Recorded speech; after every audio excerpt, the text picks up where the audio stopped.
All right, we are live. Usually give it a few minutes to let people get in and get the link out there and all that shit.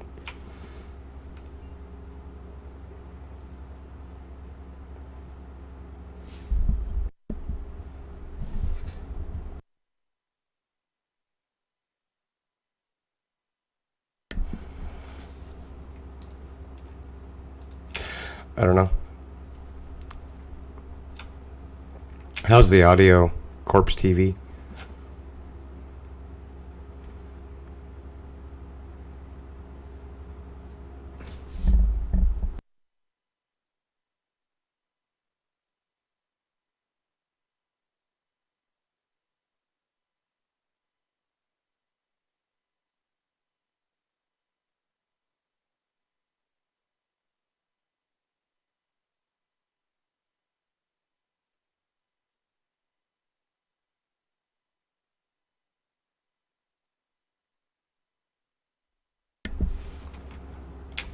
I'm just getting the stream out there.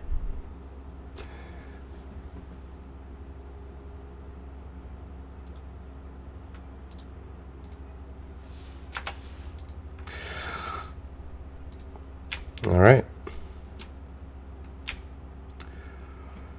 Well, welcome to the show, Derrick.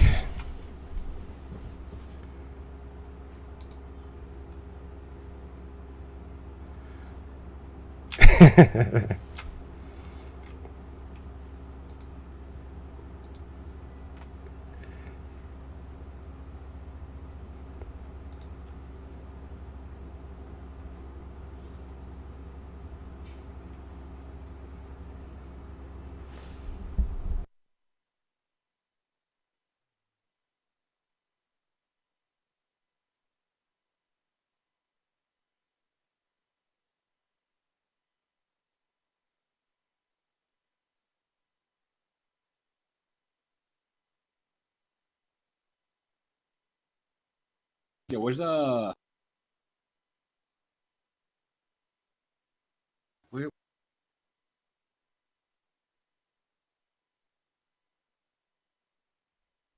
We're having some audio issues. Give me 2 seconds.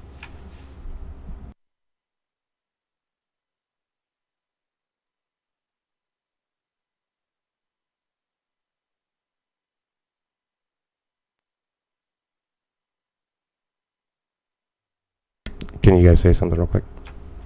Hello. Test 1, 2, 3.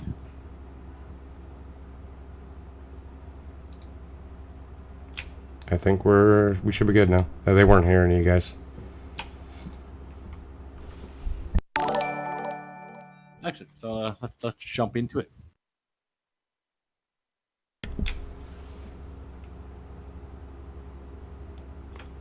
Yeah, they're saying you guys are low. I don't know. Just you guys start talking. I'll fuck with the audio.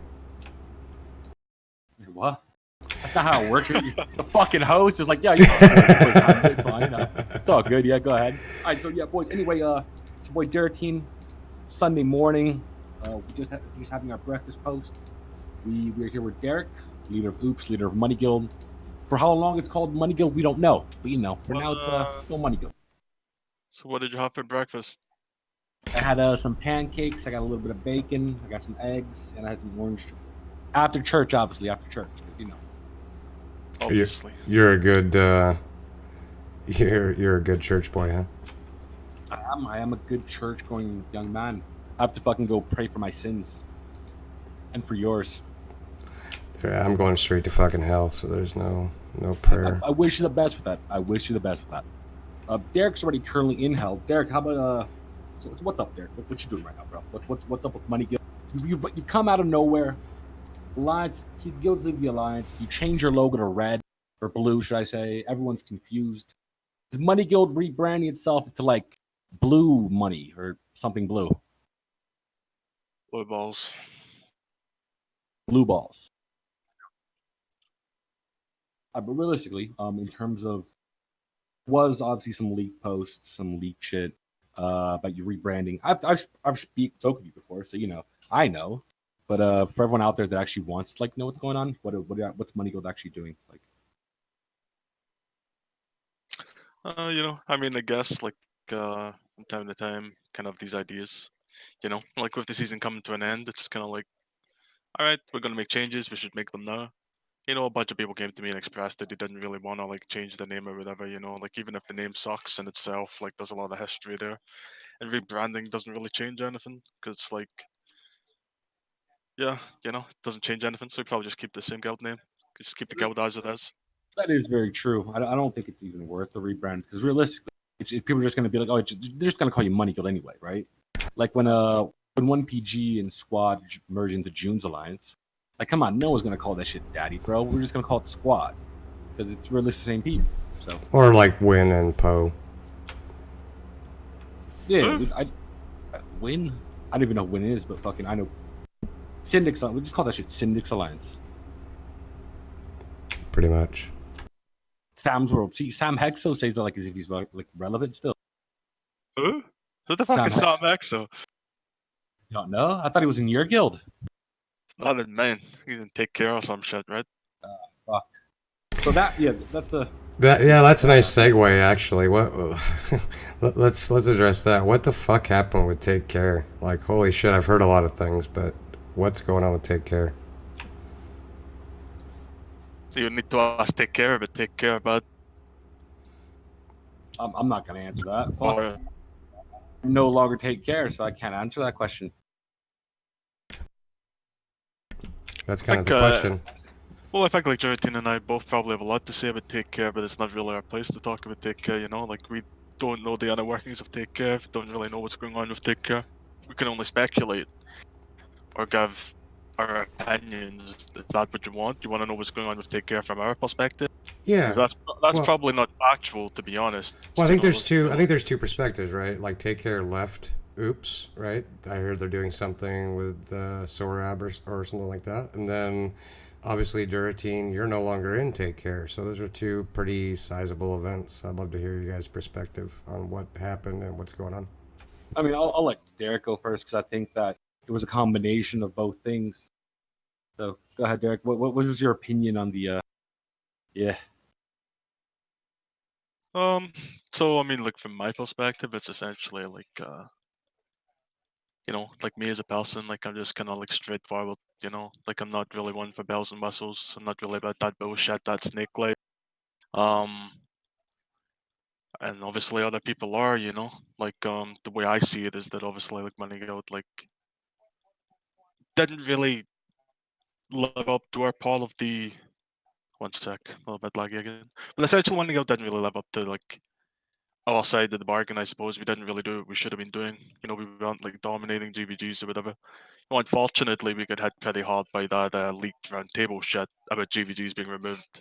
A lot of people lost motivation and interest from that. So we weren't really tryharding the 5v5 content. Like people would log in and do it, but trying to actively improve wasn't a huge focus. Making new teams wasn't a focus because what's the point in putting time and effort into something that's essentially going away, or at least everyone felt like it was going away. And that was the strength of MG, right? Just the GVG side. And then Jun came in, Jun did really well. Actually, gotta give a lot of credit to Jun for that. Like, we had a lot of good fights, a lot of back and forth. And, yeah, I guess I wouldn't really say we were that dominant. Probably the only guild that could realistically stand up to Jun. But, that's about it, right? We weren't dominating Jun by any stretch of the imagination. So, with our, kind of subpar ZVZ performance and not dominating GVGs, we weren't as strong of a guild as I would have liked to have been, or how people would have liked us to have been within the alliance.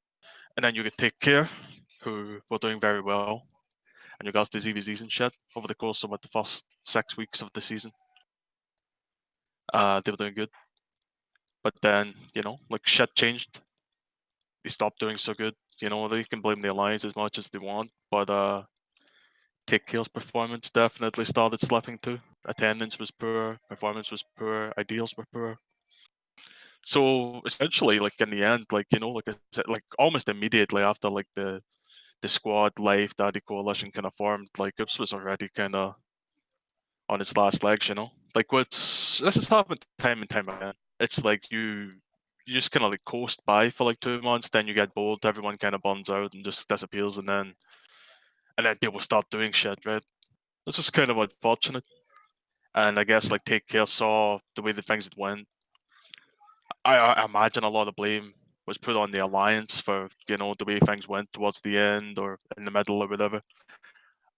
And they also had Sorab fucking I don't know that just doing Sorab things. Sorab's essentially the opposite of me. He's a bad player. I'm a good player.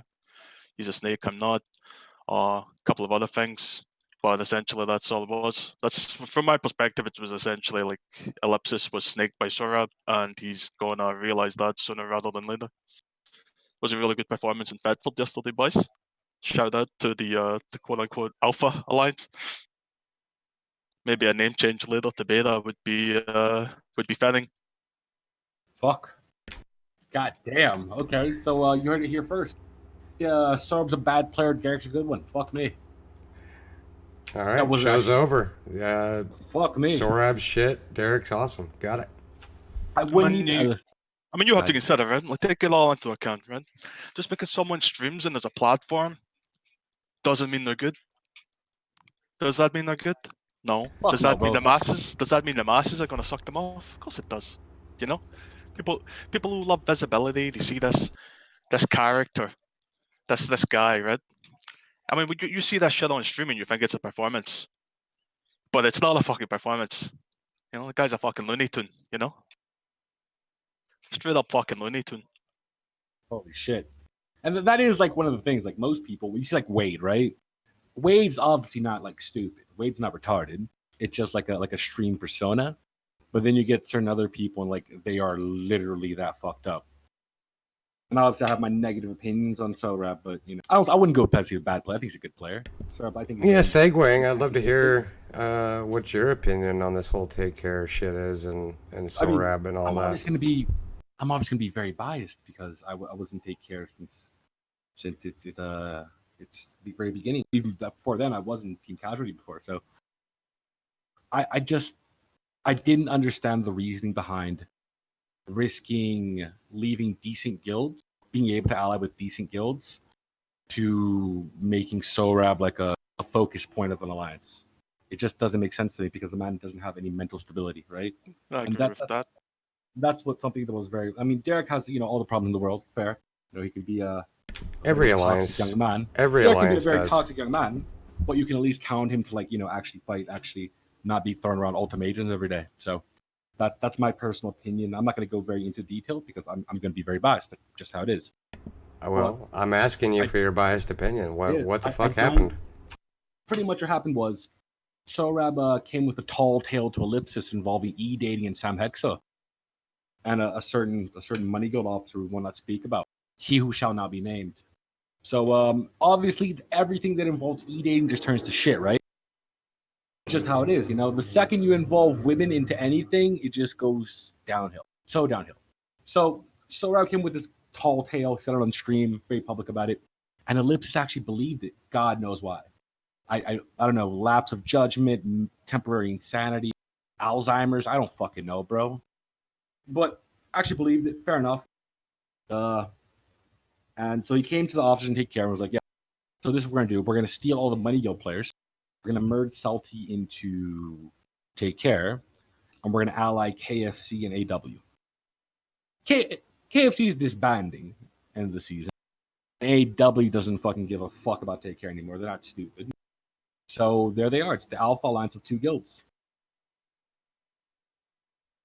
And that's, I was very pro against staying. Actually, I want to rebrand the name Oops. I think the name Oops is pretty horrible. But there's definitely useful guilds inside Oops that you should have been used. Yeah, well, that's the thing, right? Like, I think there's a lot of misconceptions, right?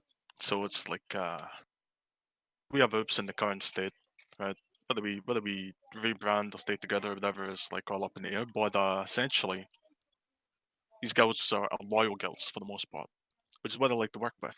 The guilds that are loyal, they don't throw around ultimatums every day like other guilds, and they're the kind of people that you can rely on as allies. Like sometimes they're not always the best. They don't go to every CTA. Sometimes they lose, but that's just the way things are. in reality. Like, not everything perfect all the time, essentially, right? Not everything can be perfect all the time, and that's what they're striving for, which is ridiculous. Because what, like, the guilds and oops, right? I can go AFK for a week, I can come back. I know that Hammer and Seko, same with Metatron, other guilds in the alliance are still going to be loyal to me, right? They're still going to be there. Alex goes AFK for a week, fucking Sorabo with the fucking daggers out. You know, if that's what you choose, that's what you choose, but you're never going to get anywhere. And now what? Now that you've split up the alliance, you've left, you've made this Alpha Alliance. Now what Sorab was calling Mojo Daddy 2 weeks ago. Alright? So you're anti-Blue Army Guild, take care. Who are you going to be anti-Blue Army with? Because sure as fuck not going to be me. Well, So now what? I kind of wanted to get into like this entire war, if you want to call it that. I mean, honestly, it's more of a dog pile than a war, but kind of like how the season started, and then just like how June decided they were gonna team up with fucking Mojo and Blue Army, and what ended up happening, and when you finally are just like, okay, enough's enough. The entire server's coming after this. This is retarded. Okay, so that whole process, obviously, you know, I mean, it's obvious how and why that happened, right? Like, June weren't going to win. Blue Army kind of sat idle for X amount of time. It just makes sense that all our enemies come together to deny us a win. That makes sense, you know, can't hold that against anyone. They did it really well. Fair play to the boys. We called it early because it was clear, you know, from even a mathematical standpoint that we weren't going to win, even if we fucking busted our balls. So it was like, what's the point in slaving away, being stressed out for a month when we can just be like, all right, hands up, all right, good job. I mean, like we're always willing to fight. I'm always down to fight as MG, but not everyone has the same levels of motivation over a video game that we have. I mean, Honestly, with the numbers they had, I was kind of shocked it took them as long as it did, to be frank. It's not just about numbers though. Like realistically, it was they could have had half the numbers, but we still weren't winning ZVZs or GVGs. So people like blame, oh yeah, it's numbers, it's numbers, it's numbers. Numbers aren't going to win you the GVGs, yeah. And I'm not going to fucking throw Derrick under the bus. I'm not going to throw GVG people under. But we credit to June, they were continuously just beating the GVG front. So it is a bit difficult when you're getting beaten on all fronts. It's very difficult to maintain the boys hyped and like wanting to come and wanting to fight. So props to June, they did well. I mean, like I was told several times to like just focus on GVGs and leave the rest of the stuff within the alliance to other people, right? But you know, no one really stepped up in that regard either. Like in regards to ZVZs, everyone knows I'm not like a ZVZ guy, but you know, like I kind of like a hand in everything that we do within the alliance to an extent. Not so much lately, because you know we're just been kind of chilling out. But I wasn't able to fully focus in the GVG front because our ZVZ end was severely lagging. You're lagging a little bit, but Yeah. Okay. Do you want me to talk or like how bad is it? Like, should I it's good stop now. for a sec? It's good now. Fine. All right.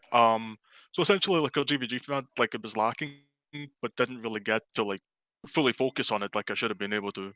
You know, like June got to, because they had allies that actually were successful in the ZVZ front. Right? We had Take Care, supposed to be the most dominant ZVZ guild in the game forever, but it feels to me like they crumbled under pressure. Like, I have nothing against Alex personally, but to me, it just felt like when competition heated up, they weren't really ready. And again, you can blame that on the alliance not being as strong as June's, because that's true. Like, you know, we definitely lack numbers and we definitely lack like strong guilds to be used like alongside Take Care.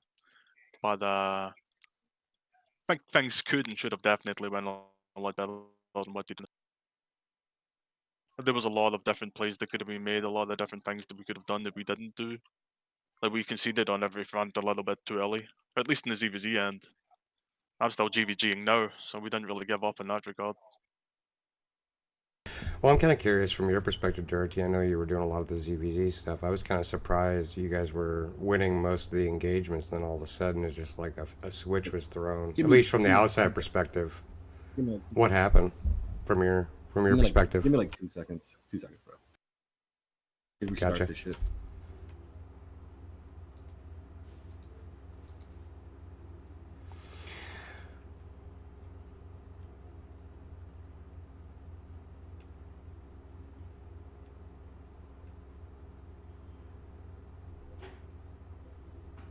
Hello? Yep, we can hear you. Oh, good. There we go. Anyway, all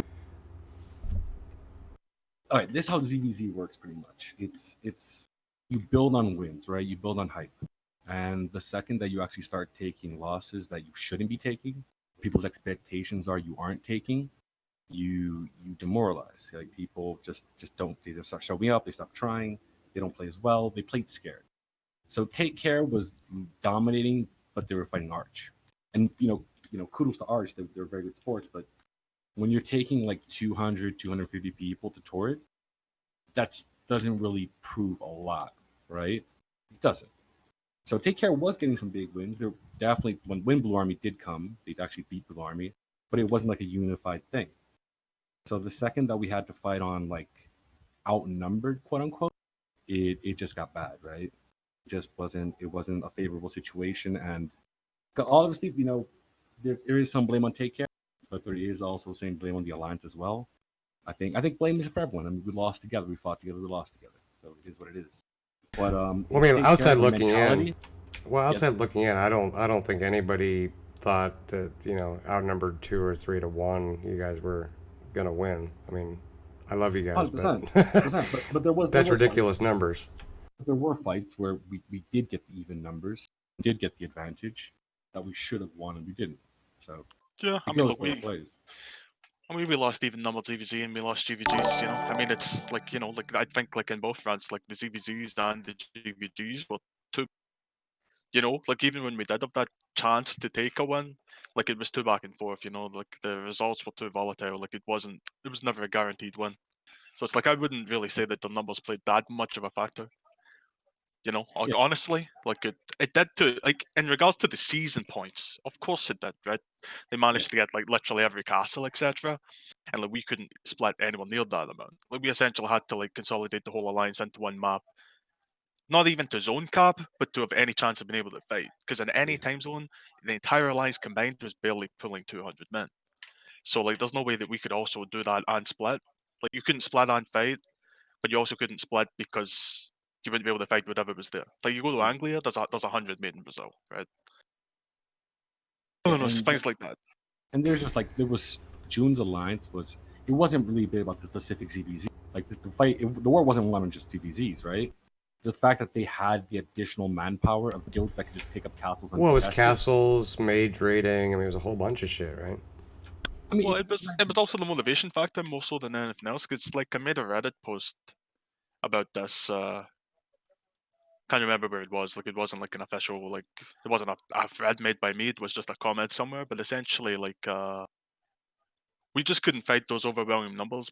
And it wasn't even just the numbers; it was the quality of the numbers too, and the motivation level that they had. Because their alliance came together specifically, very specifically, to push June and deny MG.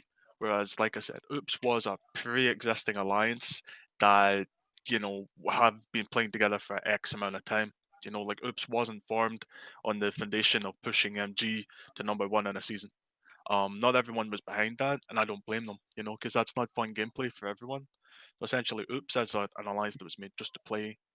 Um, literally just to play. Like it was made to just fight squad. That's literally it. It was not. It wasn't to win a season. It wasn't for anything other than just to play and fight. So we didn't really have the focus that the other alliance had, and we were also weaker without a doubt. So we lost, and that's how it is. yeah, And as I said, I don't really consider it to have been a war between like Oops and Daddy because it was literally it was a non-contest for the first X amount of time, and we were only in the number one spot because it wasn't really contested that hard. You know, like sure it would have been nice to win, but it also wasn't something that we were. And like it kind of sucks to say it, but it wasn't something that we were going like full throttle towards. It wasn't something that we were pushing as hard as we possibly could.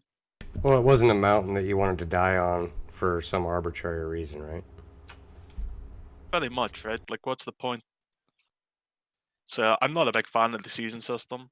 when it was first introduced, it was somewhat cool because it like added some kind of competitive edge, but I was never really a big fan to begin with. And I'm definitely not a fan now that we're in season 7/8. It's like who wants to win season 7? And like I'm not saying that in a way like, oh, I didn't want to win anyway, but like realistically, season 7, who the fuck cares? Just what you have to put like your guild and your alliance through, like in terms of just full on mage raid, full on like just zone locking. It is boring. It's boring for both sides. Like Yeah, it's I'm not 100% even. sure. I'm 100% like the squad kids, the daddy kids were fucking bored as fuck and they're like in Mercy House, just sitting there doing nothing. Yeah, Well, it's not a fun system when the alliances essentially have to come together to push one guild because guilds want to play for themselves. They don't want to play for other people. And the the current game systems or the game systems that have been here for what is it, 2 years now, almost, are not fun. Like no one wants to raid mages all day. No one wants to zone cap castles. well, I You mean, know? it's also like hell dunk or blue balls, right? It's either you're gonna take a fight that you can absolutely slaughter the other side, or you blue ball them, and it's not. I mean, seasons aren't conducive, in my opinion. I have a different reason, but it's they're not conducive to building a sandcastle, building an empire, right? It's all about that friggin' arena score of, oh, we got XYZ season points, right? Yeah, well, I mean, it's not even about like building a community or building an alliance that is actually like a long term thing. Like the best way to win a season is like Squad and Daddy have shown a few times, where you just build like a superpower coalition, and then you just go full throttle towards it, and then you just win. Like if you actually try and win by just playing the game to play the game, then you're never gonna win. Well, and there's people that I think that Arch, Oops. There's a lot of different groups out there that what they care about is their people and building a community, and the current mechanics don't really reward that type of gameplay. Right. I mean, like success shouldn't be measured based on season points, and if people aren't playing towards the season and not taking it seriously, then what's the point in having it? Like if seasons are mostly uncontested or something that people don't enjoy, like why is it in the game? Yeah, I agree. You see, Arch just keeps growing, right? So, and they don't give a fuck about the season. They just They literally never just play the have. game. They never Yeah, they have. play the game. They play their game very chill. They get their content every single day. Like being an Arch is a good thing. Like people flame Arch, people talk shit about Arch, but praise be. Oh, they're fucking Arch is chill. Like I mean, I've said it a few times on the show. Like they're playing a much different game. They literally don't give a fuck about the season. They're building a community. They want to build an empire. They're building this Afghanistan, right? Like they want to provide content PvP. They want to provide content PvE or gathering or whatever. And to them, season points are literally irrelevant. Yeah, and that's what I think. Like people think about, like, oh yeah, the season 7, the big winner of season 7 was, and then it's definitely Arch because like the amount of growth that you saw from Arch, going from like a full on meme, all claw gankers to actually like, you go to Tord today and you're gonna lose. They're gonna return you. They're gonna just have clappers coming in from everywhere. Like you go to Tord, unless you bring like 200 men, you're going to lose. And So even the then, culture, victory is not guaranteed. exactly, like it's you're literally fighting for content. You're going to be outgearing them. You're losing more than they're getting, they're losing, and they don't care. So it just comes like, how can you kill that of which has no life? Well, they're a community. They've formed a community, right? And I think that's what Derrick was kind of saying. It's like, do you want a community or do you just want to, get an achievement? Really? I feel like the big takeaway and the big issue that with the current game system in regards to the seasons is essentially like it kind of pushes people towards not having conflict with each other. And any system within an MMO like this that pushes people towards being friendly rather than hostile towards each other, in my mind, is not good. Like obviously having some level of diplomacy is expected and necessary to survive. But if you literally have to be on good terms with the entire server to win a season, then that's wrong. Yeah, you see, goes like phrasing, right? And this is always like a meme, but every single time you look at West Anglia, they're literally just sitting there with an NAP, and they're literally just AFK, sitting on point, and that's not how the game should work. That's not how the Black Stone should work. Well, hold on. I mean, every gameplay is valid, right? Like, Sauce is that's what they want. Like, they want a safe place for their people, right? Yeah, fair enough. Let's bring 8-2 sets to Anglia, and AP everyone or recruit every guild around me. It is what it is. Fair enough. I mean, everyone plays the game the way they want, but I think that we should address that like that's not a very healthy play style for the game in general. Yeah, I mean, I like the best way is for just the land mass. Like it should never have been increased to the extent that it has been. I don't think I don't think it's kind of worked out the way that it should have, or the way that people would have liked it. I don't think like we have new guilds out there that own territories that otherwise wouldn't. Just because there's more territories, it just means that the bigger guilds now own more shit than what they would have before. Exactly. And you need to make the game more focused on actual conquest. Like if it's going to be an MMO with territories and like a conquest system, then that should be the aim of the game, right? It should be owning as much of the map as possible for you and your guild/alliance to benefit from, and it should be rewarding enough that others want to take that away from you. And the whole game should literally just revolve around the conflict over the territories, rather than these arbitrary season points Oh, I that don't agree. make sense. It should be value. Like, there should be a conflict driver, some kind of, like in Eve, you have moons, but, it's about, I want to hold this area of the map because I'm going to make XYZ money, or I'm going to do XYZ, or my members are going to benefit in this way, versus I need to hold this, tower for, crystals or points. You know what I mean? Like, it's disconnected. Yeah. But Well, I you mean, like, also have to carefully balance, like, to give opportunity. Also, hey guys, I'm here now. Oh. You have to carefully balance, like, to give people opportunity to push the strongest guy out. And that's the thing about Albion right now. We have what should be like the key to the Black Sun, like the biggest objective. So they even have like a buff for you to fucking defend it as these town plots. Town plots are dead content right now.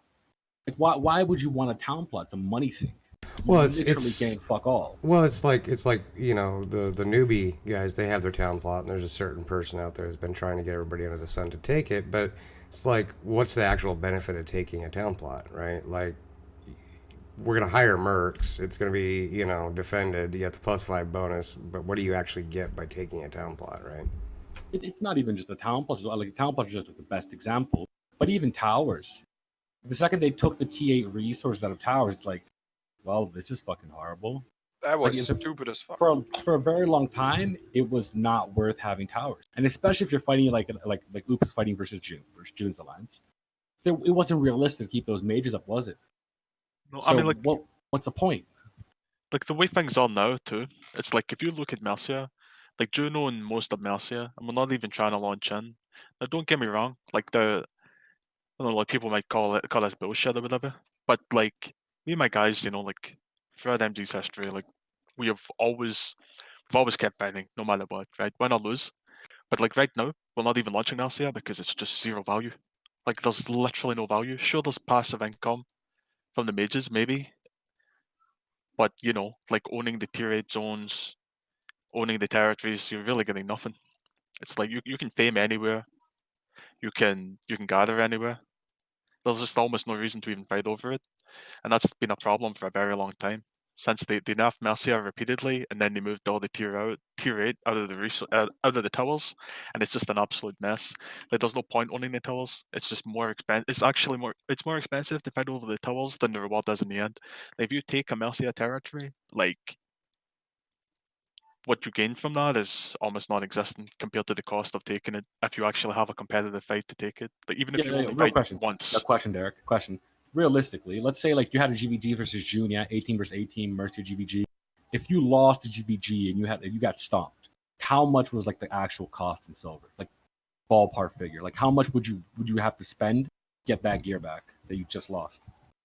A shitload, Like if you gear well, like if you're gearing on like full Elite 2 plus, and you're using like 7-2 relics or whatever, and like this is even after like they made this stuff like a lot more readily available. Like the cost is still absolutely insane. Like the risk versus reward is totally out of whack, especially for Mercia.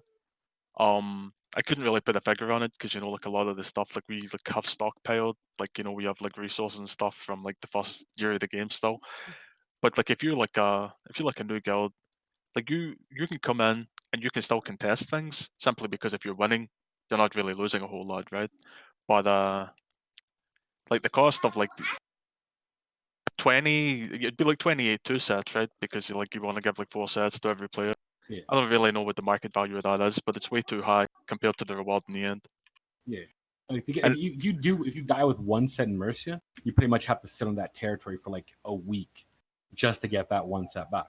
I mean, even longer probably, because I mean, but you might get a little bit of passive energy income, but within the tower itself, there's not really resources there. You might get some aspects, a couple of aspects or whatever, which is kind of cool. Like that's probably the best thing about owning territories is the fact that aspects can spawn on them, and they can enchant, you can get a lot of resources or whatever. But other than that, there's really nothing. Yeah, And- it's just, and with it's just the a bad system. With the overcharge mechanic too, like even winning GVGs is costly. Like you can win, even if you have 0 deaths, you still lose your items. It's fucking ridiculous. Yeah, but I think they wanted the higher enchant rates to compensate for that. But I think just like I think 20% is what Mercia has, right? 20% enchant rate. On tier 6 and on tier 6 and tier 7 and tier 8.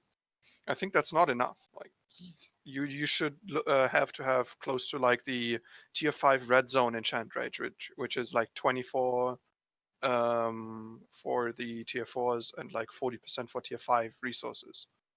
Like if it had that, then maybe holding territories there would be more worthwhile in combination with like having the tier 7 and tier 8 resources dominant mostly spawn inside the territories. Yeah. But with that being said, though, like the way that they're playing the game for the Queen update is a lot more in line with the actual territory worth now. To be fair.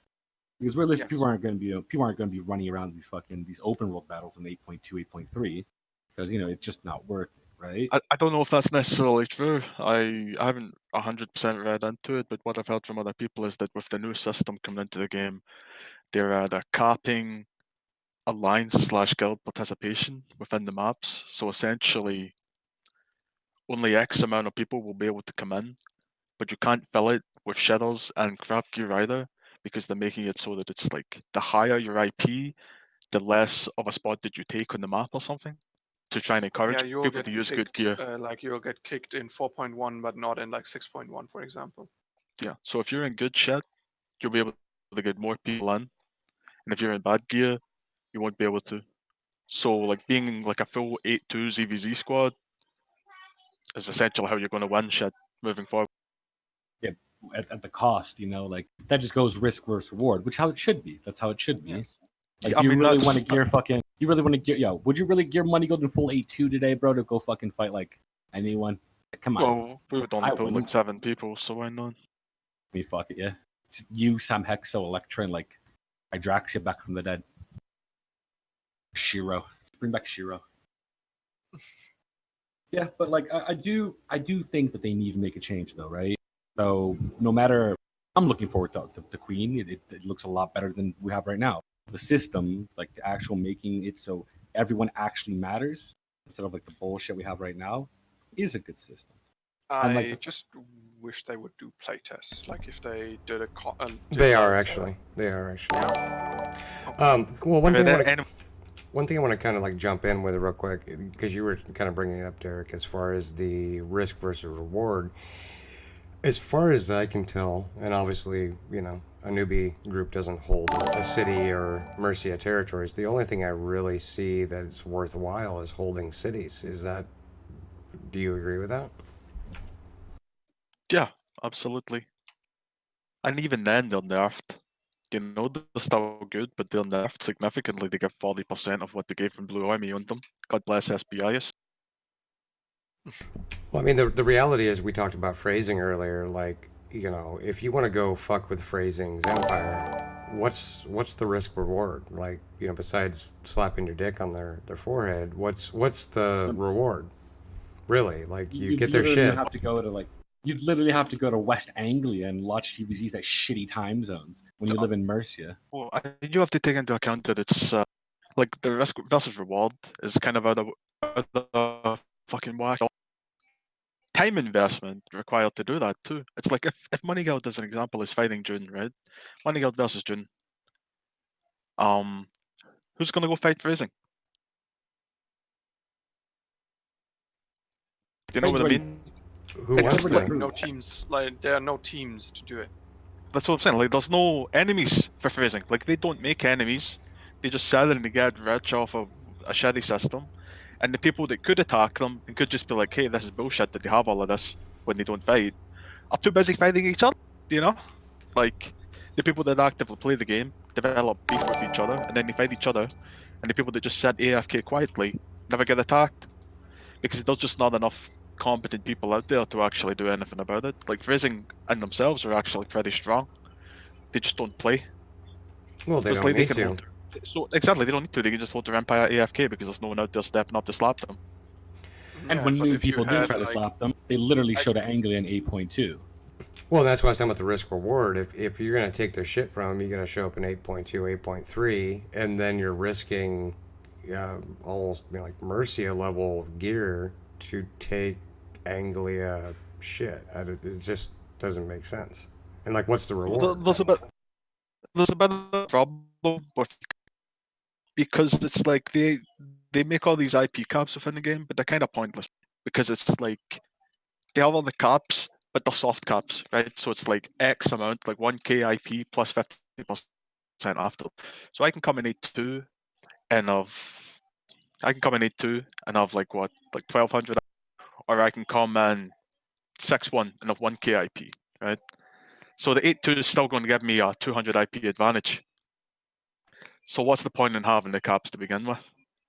yeah, Like, if you're going to have caps, they should either be hard capped or don't have them. As simple as that. There's just no point in having soft caps like that. You're definitely right there. Well, let's talk more about the future, though. I mean, we've got, this war, if you want to call it that, is kind of over. Let's get into speculation mode. I've heard some things, but I'm not going to talk myself. But what do you guys think is next for June's alliance, this coalition? Season 8 going forward, etc. I mean, what do you guys think's going on? It's very clear that their alliance is just going to be a one and done. They came together for an objective. They weren't a real alliance. They just came together for an objective. That objective is complete, and now they just go their separate ways. I don't think any of those guilds. I mean, some will obviously go back to squad, but you shouldn't see an alliance that big again. Besides, like Arch, just doesn't make any sense. Because at the end of the day, like there's too many people benefiting only one small guild, right? It doesn't make any sense. And the way that the next season is going to be, the next patch is going to be. See, a lot of people don't actually read these patch notes, understand how the game is going to unfold. It's going to be a lot more based around territorial dominance than actual just winning a season or doing anything. So you should definitely see that guild. That alliance is gone. Daddy's fucking over. They're just boosting people right now, but it's over realistically. No, 100%. There was 5 crystal guilds. The amount of people that they were able to boost is amazing. But then you have the very smaller guilds like Earthquake.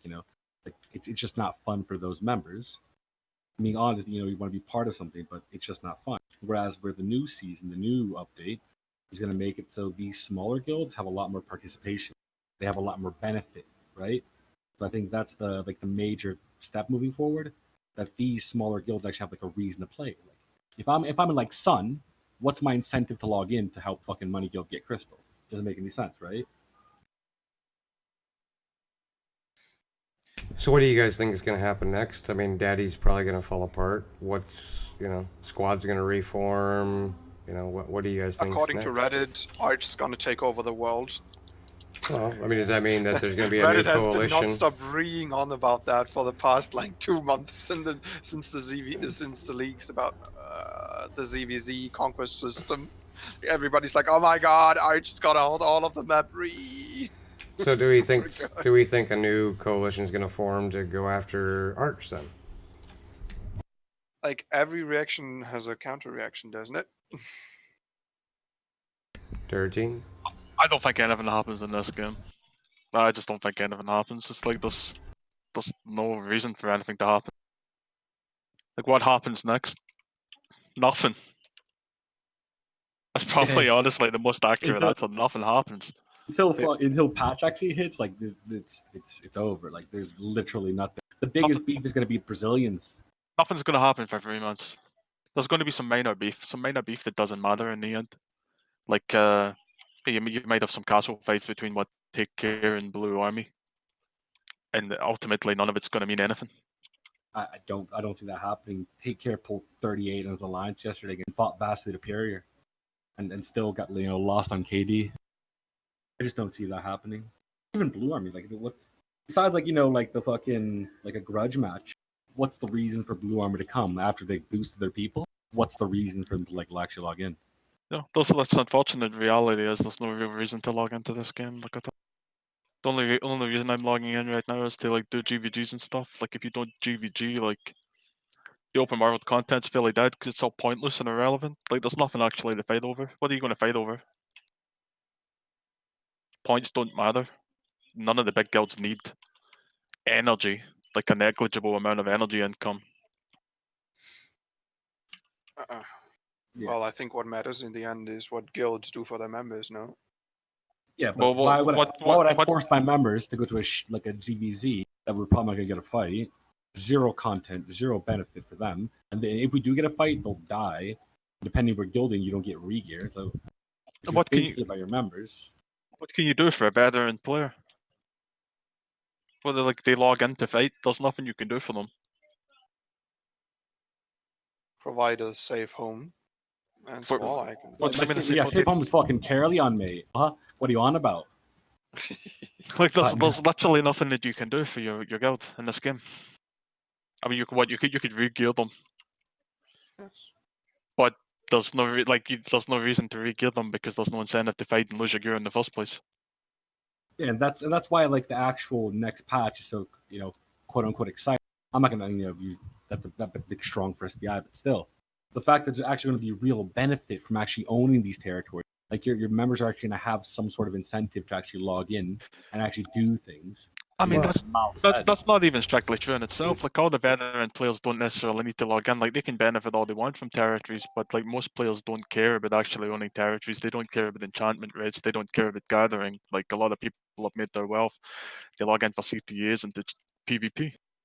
For the we're kind of getting to the more relaxed part of the show, but real quick, Derek, are you open to taking some questions from the audience if they are interested in asking you something? No, fuck the audience. They suck my dick. Yeah, fuck that. Should we take that as a yes? Derek, good question. Yo, boys, question for Derek. Serious questions only, no bullshit. We'll filter. We'll filter. Type in the chat. No, I was serious. That fuck everyone that plays this game. You're all a bunch of fucking rats. If you're not an NG and you're not an oops, you can fuck off. Then don't ask me anything. Fuck. Thoughts on Baby Yaga 13? Baba Yaga 13. Alright, I'll answer that one. He's a character, you can't say much more than that. I think we have a really hard-hitting question here about the best mustard brand. That's serious. Are you a high end man? That warrants a discussion. See, there is a question. Did Blue Army launch on Bridgewatch? Because I guess somebody can't open a fucking map. Oh, thanks. That's a phenomenal question, actually. No, after losing to our B/Max team and 20 versus 20 yesterday, Blue Army did not launch again. What a guild! So can we confirm that Blue Army is now officially broke or completely demoralized? They did better than Alpha. That's true. Blue Army. Oh, that's actually pretty hilarious when you think about it, isn't it? Like so Blue Army lose to money guilds thrown together city fight team, and then is it fair to say that they stomped Take Care and Celtic? Yeah, it was pretty bad. It was like 140, 170, 180, yeah, something like that. So yeah, I mean that's it's a real alpha performance right there. Fuck. You fucked up when Derek's laughing at you. Fuck me. The man came out of his crippling depression just for that. That's how I see it. I mean, that's kind of goes back to the very beginning again. But it's just some very, very bad decision making. It just shows a complete lack of leadership skills. Maybe why Team Casualty died in the first place. Here's a question, actually. Shit. Was taking Shorab and Oops your biggest mistake this season? No, that wasn't my biggest mistake this season. So mistakes were made, bro. Mistakes were fucking made. So many mistakes. But yeah, I mean, Sorab's just like one person. I mean, if he only goes full retard if you actually let him. So I think my biggest mistake this season was giving people the impression that they actually cared about the season win in the first place. Because, like I said, passively winning was fine. Putting effort into win wasn't really something that I was overly enthusiastic about. I said it to my guys several times. Like, I don't like the way it is. Like, I don't want to make my alliance a bunch of slaves, believe it or not. But I want them to enjoy the game and have their own goals. Like, that's how you make strong guilds, by having your own goals. And not acting on my own thought process is probably the biggest mistake I made. Like, I had a lot of the guilds in my alliance and my own guild and my alliance as a whole, which is something that I regret doing. I can only apologize to the boys for that, man. Okay, so what do you think the biggest success was for Oops this last season? If there's something you could take out of all the shit that's gone on, what do you think would be the best thing to happen? So I wouldn't necessarily call it a success as such, but the best lesson that I learned was that I've been doing things right the whole time. Win or lose, like the way that is essentially, I only deal with guilds that don't have massive egos because I just don't have the energy to deal with all the lying, the snaking, the ultimatums, the bullshit.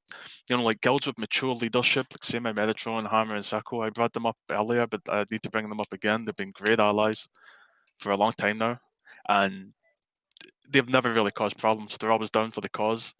I mean, they do have their own goals, and there is always ups and downs with every relationship that you have. But like guilds like that are just guilds that you can rely on, are the best to have. Whether they're the strongest or not, I would honestly, I'd rather deal with 20 Nathans in Magdapox, or how you pronounce his fucking name, Matt, like than deal with another Sorab or Ellipsis. And like, I don't mean that to be like hyper negative, because I did like Ellipsis. I mean, I still like Ellipsis. No real reason not to. But like, I don't want to deal with like a hyper egotistical guild again. There's just no point. so kind of what you're saying is the quality of the leadership that you bring into your alliance is super important, and that lesson kind of got reinforced this last season.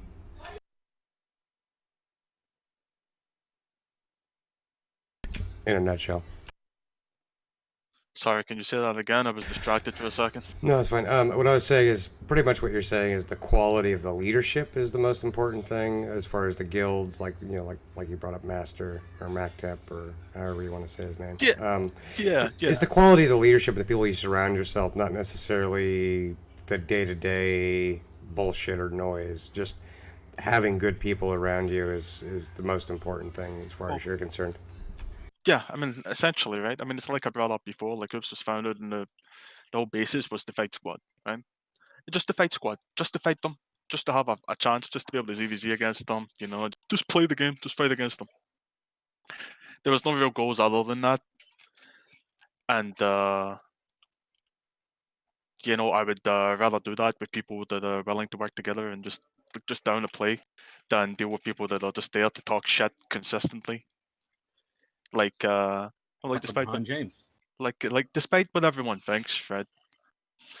Like, I know it's always fun that I'm like hyper toxic, I'm always raging and stuff, and like to some extent, like obviously there's no smoke without fire, right? Like I do have a very bad temper, but I think like everyone that's played with me for an extended period of time knows that I'm like super reasonable for the most part, and yeah, I don't know, I just don't like drama, Like I feel like Oops prior to Take Care joining was kind of built on like a foundation of respect to some extent. Like, sure, there was some shit talking, some minor shit talking. Usually, it'd be me that would like pop off, right? And that's not something I agree with. We always have all of our character flaws. But when Take Care joined, literally, it was like just gloves off, just constant shit talking every day, shit talking everyone. And like Durateen's kind of like Durateen is kind of part of that kind of culture, But it's just how people are. Like I don't hold that against them. It's just not really the kind of people that I want to have within my 100%. alliance. And You don't build a strong alliance by constantly shit talking everyone else. People aren't going to support your guild if all you do is talk shit. Yeah, if your allies, if you're talking shit to your allies, you're not going to have allies, right? Pretty much. Imagine, and the problem with Take Care is like it got to a point where when it was just me and Andrew being toxic, and it's all good. But when like random, like FTP kids, random people are just piping up and telling like other leaders to, like kill themselves, it does Yeah. get a bit annoying. Well, that's kind Yeah. of the thing with NG, right? Like I can have my moments, I can be very toxic, be a bit of an asshole, but like when my members like kind of like start like acting out of line like that, I try and like cut that shit out like ASAP, like I'll call them out, I'll tell them to shut the fuck up, etc. But like it seems to be like in some guilds the culture seems to be like, yeah, encourage the guys to shit talk Sun or whatever, and it's like, all right, so take constantly shit talking Sun as an example. How is that going to strengthen any relationship there and make people work better together? It isn't, right? It's just not going to happen. No, it's not. Real quick, we have Torther and Dell joined us as well. Real quick, Torther, could you introduce yourself for people who don't know you? And the same with Dell. Let me get back to it, sorry. I guess Torther's AFK. Dell, do you want to introduce yourself real quick? What's up, guys? Don't believe anybody doesn't know who I am in this game. Leader of Ego and Ironborn. What up? Awesome. Dell? Yeah, I'm with him. All right, back to it. Sorry, Derrick, because they've been sitting here for like 10 minutes. You fucking. Oh, I just got here. Sorry. You don't have- I love listening to Derrick Stars. Literally most entertaining part of my morning. Yo, Derrick, did you form Money Guild? Was that in the 2-week mini beta? Was that when you got the name, or did you have Money Guild before the 2-week mini beta? Well, like I was my original LB on Guild merged into Money Guild in Beta 1 at the very beginning of Beta 1. Okay. And I just kept the name because, why not? I guess like the name sucked. I couldn't think of a different name for release because names are hard, so I just kept it. After breaking off from the RMT Overlord Shiro, literally, you see the number 4 guild in the rankings right now. It's led by a man called M.I. Ashiro. He's actually been permanently banned repeatedly for quite a few reasons. Actually, I just wanna since you've asked the question, let's go bring this up. He's actually been permanently banned from the game and muted within the game for threatening to rape people's children. For Sounds selling like a charming person. silver for real life money. It's RMT. Yeah, and that's come why on. You gotta that's tell me why you I- never added Shiro on Skype and asked him how much fucking for like silver was, bro. Come on. And that's Jesus why I left. Christ. That's why I left this guild in the first place. Like obviously on top of all the other reasons, but the RNT thing I wasn't going to play to put food in that retard's table. That doesn't make sense to me. And just speaking on Shiro real fast. So we're on release. The game's releasing. It's all good. We got that EOS Wins Again alliance. We brought in Shiro. Like, yeah, rushing over, it's gonna be good, right? Cool. Shiro's like, yo, I need downplot. You get from me. But like, all right, Shiro, we got you. So we all stay up to like 2 a.m. in the morning. We have like 400 nerds in the zone, and we have to wait for this nerd to fucking grind fame to claim this town plot, right? From 2 to like 5 a.m. in the morning, he shows up. Okay, we get town plot. Boom. Shiro claims the town plot. It's all good. This dude, this Russian polar bear, comes out of nowhere. Is like, oh, I have lost town plot to Albion Chopper, but they have rewarded me with $1,000. I'm like, my bro, did you just make me stay up till like 5 in the morning, get you a town plot, literally just sell it to Albion Chopper? Jeez. And the time zone. I remember that shit. The town plot was so shitty time zone that no one actually like attacked that for like literally a year. But that was a good investment. Was I the one that finally took it? Are you talking about where they had Fox Grove? I think that might have been the one we took. No. I'm talking about the desert one in Cumberland. Yeah, no, that's not the one we I took. think that was Red Scarp. Well, like they owned that for quite some time. My dude made us stay up for like literally 6 hours, take a town plot. Next day, this dude just selling it off to Albion Choppers. Like, it's very good relation. Very good for my bank account relation. That's Shiro, baby. It's a real Wow. MVP. This is the kind of guy that SBI promotes and allows to play their game and lead guilds within their game for whatever reason, I wish has anyone got that picture of Shiro with the last one? Like we fight for our queen. Anyone got that picture real fast? I need money for cigarettes. That's so true, Bojo. That is so true. So true. Shiro would literally PM me dirty and I need silver. I'm like, what? Yes, I need to buy cigarettes. Like, bro. Jesus. If anyone has that picture of Emi Shiro dressed up, I'd love to see that picture again. Put it on stream. I'm not gonna say all Russians are RMT, but I have met a lot of Russians that do RMT. Just saying. Because the currency is so weak. It's just an economic problem, really. But no, we have a lot of Shiro. Shiro was a good dude, though. The best time on Albion, bro, was when Shiro, Derrick, and Mojo were best friends. Those were good times. Didn't you guys own everything? That. I mean, Well, I mean, nothing happens in the game unless Mojo or I do it, so that kind of says it all, right?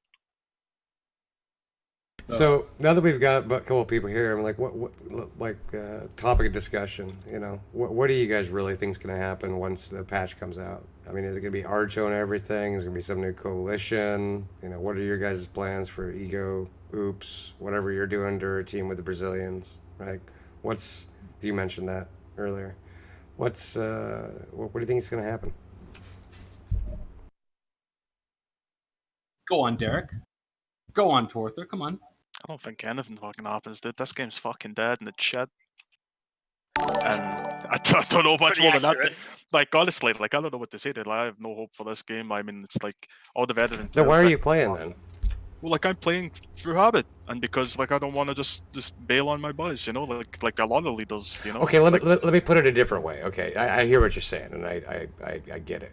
What do you hope fucking happens? How about that? I don't know.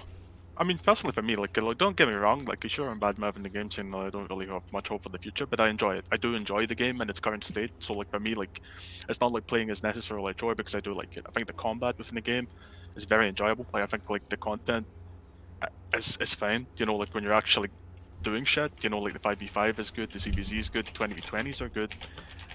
There just needs to be a real reason for this to happen, and SBI just really lack vision. And I don't know. I don't think any of the upcoming changes are going to necessarily be that good. I think it's a start, though, at least. It's a start. It is a start. But having a start 2.5 years into the game, What I about- don't know what to tell you. Final beta. What Torzer? What do you think? What's Ego gonna do? I mean, I think the alliance leaders are almost like the DMs in this game. You know, it's sort of up to us to give everybody quests and tell them what to do and make fun. Well, exactly. I mean, that's good too. I mean, sorry to cut you off again. I just kind of talking, but no, you got me in the talking mode. Give me that fucking it. talking stack, Torful. Shut your bitch ass up, dude. Let's hear it, Dare Bear. Let's hear it. I'm just saying, man. It's like you said. It's like it's on the GMs, it's on the leaders to make people do shit and actually to create the stories within the game. Like I spoke with Ellipsis a few times about this too. Like essentially, we play for the stories, right? It's us that make it. Win or lose, like it's the people that actually do shit that make things happen. Like you know, obviously you do shit, stuff happens, but like there's so few people within the game that actually make things happen on any level that's meaningful.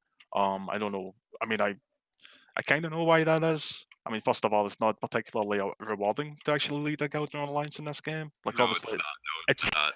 it's No, fun. it's not. It's fun to play with your people or whatever, but outside of that, like within the actual game itself, there's really not a whole lot of reward for it. Like, what you're going to do, you're going to own your little shitty corner of a map, and what? And then what? No one's going to come and take it from you. No one gives a fuck. So then you need to go and start poking more people, or set AFK. So you poke more people, you make more enemies, and then you end up fighting the entire server. You set AFK, you turn into a freezing. Like, there's really no way to, like, quote-unquote win. Like, because every move that you make is a bad one, because there's nothing within the game that actually makes anything worth it. And, like, it just goes to, like, show, like, it 100% is the GMs, the people that actually run guilds, actually, like, make the narrative, are literally creating the story of Albion. Because the game itself isn't that great, right? But the second that you have, like, we create the beefs. Exactly. Even if I don't hate a man, I'll be like, yo, that kid fucking, he said your mom washes dishes and your dad's like a drunk. I don't fucking know. I mean, that's basically... That does sound like Yeah. you, Juratine. I'll go up to fucking Blowers. I'll be like, yo, your leg's fake. You got fucking, I don't know, implants on your calves. Make shit up. You create content for your boys, right? I mean, you it's keep why them I talk interested. shit. You keep them coming back. Game gets boring. I just start insulting everybody I can, and I know something's gonna come of it. You know. Yeah, I What's had that? to deal with him doing that for quite some Really? time. Yeah, I mean that's kind of my thing too, especially at release. I mean, I know a lot of you guys won't have noticed because you were too busy, I don't know, sucking dicks and being really bad. But like, Money Guild won this. Guilty as Money Guild won charged. this I mean, game. what? Money Guild won this game within a week of release. You know, we did. There was nothing to do. There was that Fame Alliance. What was it Fame Alliance, right? Ran by War Legend. It was supposed to be like a mega coalition, the next big thing or the big thing. We killed it in a week. That a month later, we had full tier 8 town plot. No one else was even close. Like, there was nothing for MG to do. We literally just sat there in Mercia and just kind of like rotted away. Like, my release experience was winning GVGs 150 to 0 against people that are supposed to be good on a character that did 400k fame because I'd been doing guild shit instead of faming. It was a joke. Like, it was just a joke for us. And like you gotta give like credit where it's due, to like people like that was when like Mojo was for the guild and stuff, So it's like, when we were a combined force, it really there was nothing within the game to do. And then like over time, sure, like a few months later, like people did show up and start clapping us. But like by that time, bored out of our fucking minds. Yeah. And It should have been unfortunately, that E-dating killed the fucking our release experience, bro. Let's be fair. We're supposed to have a great war, and then hee XD. I don't understand why anybody dates. Just go to the bar. Plenty of girls to IRL date. No bars in fucking Scotland. The fuck do you think this is? Shit, dude. Tinder during a war camp time is my favorite time of day to hit it up. You know what I mean? It's like 11 o'clock at night. Tinder the waitresses are CTAs. starting to get tuned up. I've already had a few drinks by that time. Yeah. This is why we have automatic CTAs now. Yeah, but it's true though. Fucking Dolphus too busy on more. Tinder. in release, the game was a lot more boring, and then people just got bored. We got into the we just created content. Yeah, I just don't really understand the whole state of the game. Like beta, like I'm not someone that is like nostalgia goggles for beta because like beta was pretty fun. It was fun. The map was better. It was enjoyable. Like I would still say that the game is better now than it was in beta. But like people tried harder in beta. There was more competition in beta. Like people were highly autistic in beta. Like I remember the EOS Zergs, man, like the Gankin men when they're out doing their open world crafting and shit. Like I remember like I had members quitting the game because they were getting ganked trying to get to GVGs and stuff. Rest in peace, Grants Custard. That like so many people just I don't know, like there was mega beef in beta and it was kind of cool. But come release, people did have beef, but it wasn't really settled within the game. It was just it just felt too one-sided somehow. I think there was a lot more content on Cumbria and stuff, but Mercia was essentially uncontested until Exertion started rising up a little bit, and then it was Money Guild versus Exertion, and then MG won, and then it just went back to like the old status quo where it was just MG holding everything. It just I feel like there was only really like 4 or 5 notable Mercia guilds, maybe 6 in the entire span of Albion since release. And it's just whack when you consider that Mercia is supposed to be the end game continent where everyone's supposed to want to fight on. Yeah, I think like the most memorable actual quote unquote war on Albion was the Cumbria, which just goes to show you how like devalued Mercia was. That's like literally the most they involved the most amount of people that we have like daily events and just going at it for the longest time. Probably Cumbria. We had like Well, the problem POV is take care thing or take casualty. I think sort of the problem is people just aren't tenacious enough. As as somebody that took a red zone shitter guild from beta, took it to black, made an alliance, did everything I did. It is extremely rather. Hold on, what have you actually done, mate? You sit in fucking East Anglia. You're literally phrasing NA with a fucking that smokes menthol cigarettes. Fuck off. Well, he still has a point, right? People aren't tenacious enough, and the reason for that must be the game, because there must be people out there that want to do better, but there's no real reason to do better. Well, like you could be contingent or you could be MG. Your game experience is the same. Your claim to fame is you've been robbed more times than Derrick has. Fuck me, mate. That's a high bar to pass, isn't it? I will say that it is very difficult to make a guild, make an alliance, get a town plot, stay in the black, hold Terry, fight all the powers that be, because as soon as What you you do mean? You're in East Anglia, mate. You're Well, this is- literally in East Anglia. Who are you Oh, I fighting at this point? I don't know who you think I fight, dude, but we literally the only people we fight is the Mercier team GVG. No, what you and we mean, always Mercedes have. teams? You fight Brazilians with like 600 ping. Nah. But You it's literally just, lost your slap to Brazilians on 600 ping, mate. I mean, I do respect the fact you actually made it to the black zone. And you actually like made it a little bit more east than phrasing. I do respect that. I do. But it's not really fucking comparable. Like the state of competition in Anglia is a fucking joke. It yeah, is. It's a fucking joke. but Dirty, that's my point, brother, right? Like I'm not like I feel like you think I'm like up talking myself, right? Like I'm just like generally speaking, right? So if you Fair think enough, the fair enough. competition is that bad in Anglia, right? Like I mean, I don't know. It's whenever you get something in this game, someone else can take it from you. I swear to Right. God, bro, don't you dare say fucking come and see, because I'll fucking relock today. You think I won't, pussy? Think I fucking won't? But so whenever you're the new guy in the block, all the powers that be, who are all friends and have all worked together in a variety of ways and time, it's just that old jailhouse mentality. They come in, they take from the weakest, easiest target first, right? And I would say on the come up, not for me because I'm so tenacious, but for a lot of people got disheartened when you're. I mean, Dirty, like you say, like I'm in East Anglia, right? But for 6 months, the only Zerg I fought was Blue Army's main Zerg, and they were wearing fucking A2 gear, dude. You know what I mean? Like, They have like so, 40 people. but that's my point though. Like, should I really have been having a brand new alliance, right? And fighting No, I agree with you. 200 guys in But A2, that just goes right? to like the game being shit, doesn't it? Well, yeah, I think that's come back to like what's the point of conquest and building a sandcastle in Mercia, for example, if there's no benefit. So they come and they shit on random people, and yeah, I mean it's just they're just doing content for content's sake. I mean, it takes if you're not already a skilled mobile player and you want to be a GVGer, it takes thousands and thousands of hours, and it's very difficult. I don't know. It's just I think the older players in the game, they might not do it intentionally, but they sort of almost go out of their way to dishearten anybody new from trying to hassle them from taking anything. Well, I And mean, for it's fuck's just, sakes, how many people have been contacted to take our fucking little town plot in goddamn Anglia? Like, Jesus Christ. Yeah, I agree. but it's very, very hard to get a start because everyone's trying to take from you. And I guess the other thing that makes it, difficult is, like me, like I never wanted to be some sort of large alliance leader, right?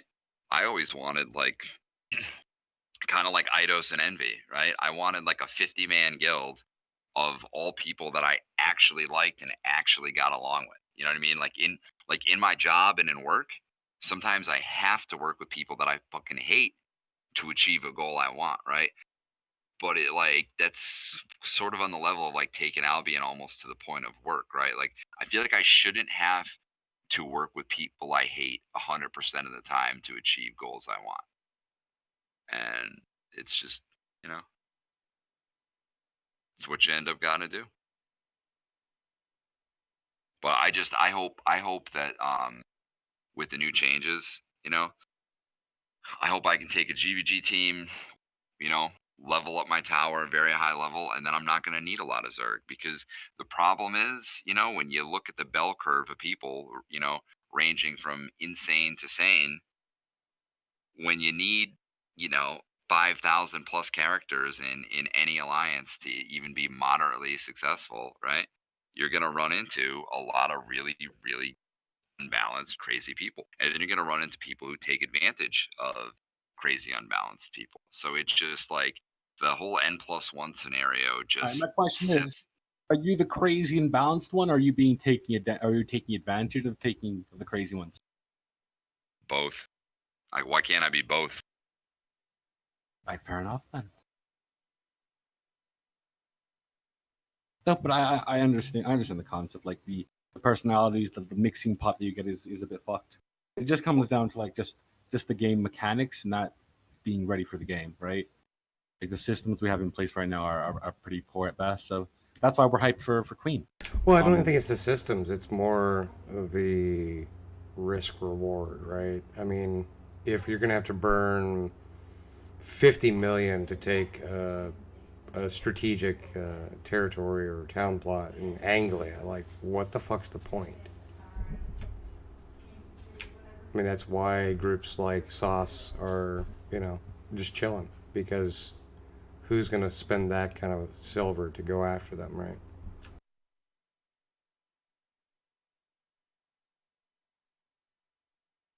Yeah, I mean, I said this last week too, Dirtine. It's like, am I?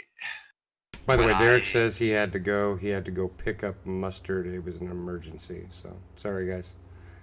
Mustard trumps the stream. You didn't answer the question. Back Though, to the what mustard brand? mustard What brand questions, of I guess. mustard was? I think we need to know what brand of mustard. We still need to know what brand it was. Yeah. Yes. They expand Yeah, the I map to accommodate We'll Exxon. probably have to Everyone DM Derrick. What brand of mustard is it? I mean, like, so Dirtine. Like I said this last week too, but my first like 20 to 50 GVGs in Anglia with a new town plot, which is supposed to be some sort of stepping stone, were against Cargera and his A team, right? And so most people, when they get beat that bad, they don't say to themselves like I did, "Fuck it, I'm gonna keep trying until I get good." They just say, "Jesus, this isn't even worth my time to try," and they stop. So, like, one thing that I suggested that I would absolutely love for the developers to change.